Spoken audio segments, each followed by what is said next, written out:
and breakfast. BBC Radio Sheffield. More now on this story about drug problems in the Burngreave area of Sheffield. Locals there say they're fed up with young people dealing and taking drugs outside their homes. Streets around Brunswick Road have been highlighted as hotspots for antisocial behaviour. Police say they've stepped up patrols in the community and are holding local meetings to try and address the issue. Here's just one story. They're normally there all day, but it's at night when you've got kids for school and you've got to get up for work at 6:30, and they're still making noises at 1 and 2 o'clock in the morning. They're selling drugs, you've got cars speeding up and down. They're just being noisy, shouting across to each other, they're fighting. I mean, we had a shooting. Yeah, Wednesday night, a shooting. Somebody was shooting, but nobody were hurt as far as we know. I mean, you phone police and they'll turn up, but it's like 2 hours later and they've gone. And then as soon as police have gone, they're back. And how old are they? They go between mid-teens to early 20s. And there's how many of them in a group? 15, 20. How often do you contact the police? Near enough every night. Well, we have been in touch with South Yorkshire Police, who say they are aware of concerns that suspected drugs activity is taking place, and they've carried out extensive work to address concerns about crime and antisocial behaviour. They also say they're committed to working with the local community and partners to make Burngreave a safer place to work and live. Well, joining us now are two teenagers from the Burngreave, Ibrahim Ahmed and Sultan Al Esayi. And they've been making a bit of a film about what's been going off in Burngreave. It's about Sultan's life with cerebral palsy and his life in the Sheffield suburb. My name is Sultan Al Esayi. My age is 18.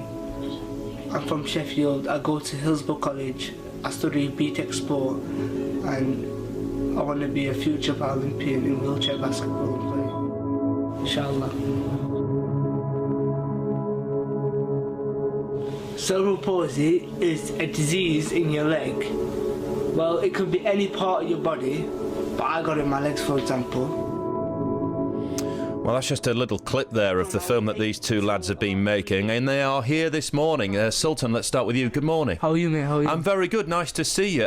What do you make of what you've been hearing about the place where you live this morning?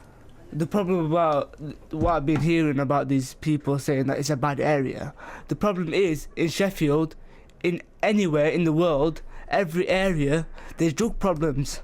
So you're telling me that Pittsmore or Burngreave is they're smoking weed or they're staying until 2 o'clock in the morning, but really every single area does that.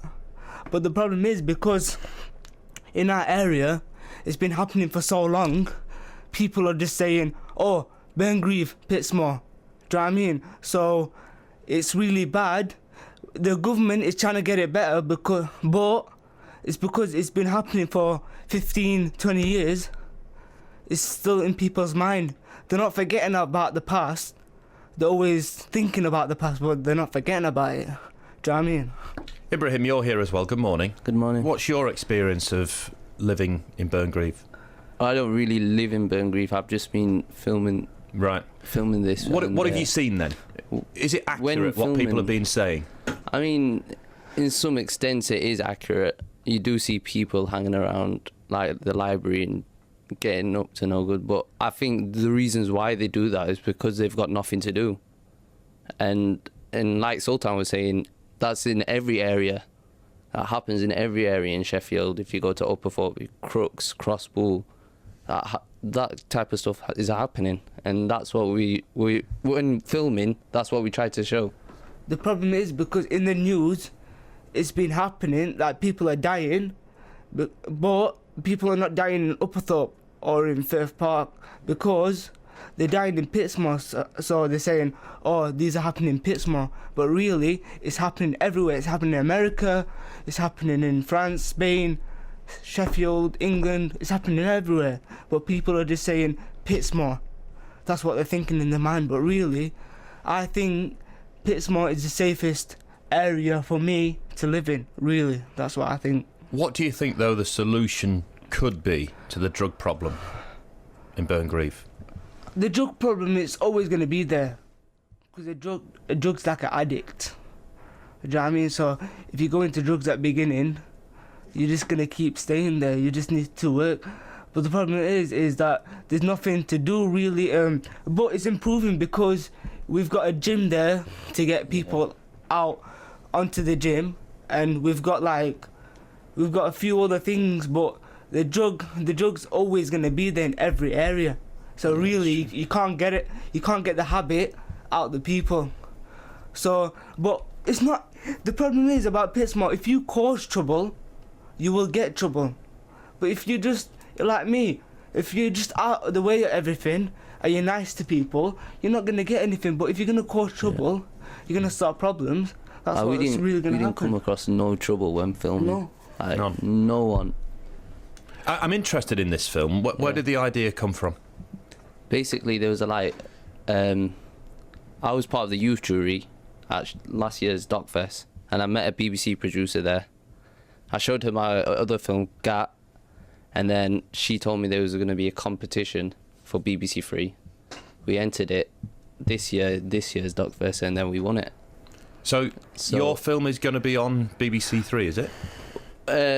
January time, but it's only going to be a short documentary. We're trying to get it into an hour-long documentary. What does it show then? What does the film talk about? It shows Sultan's life, really, how he grows up in his area. It shows people that don't think that they've got ambitions in life because they're thinking, oh, I left out college, so I haven't got nothing to do. It inspires people. Yeah. It says, because I'm disabled, I'm doing all this. It shows people, because I'm disabled, you can, if you set your mind to anything, you can get it. It's not about your grades, it's about your determination. Yeah, Sultan's 18 and he drives a car. He's independent. He wants to be a Paralympian for Team GB. Hopefully. And he's doing a lot more stuff than your average teenager. And he still has cerebral palsy. Because I'm motivated, that's why. Yeah. Well, listen, thank you for coming in. It's great to hear a positive story for a change coming out of Burngreave. Good luck with the film, and good luck with the ambition of becoming a Paralympian. If you do make it, I want to hear from you. All right? Yeah, thanks very much indeed. That's Sultan and Ibrahim talking about Burngreave and this film that they've made. January, we think. So when we get closer to that, we'll remind you.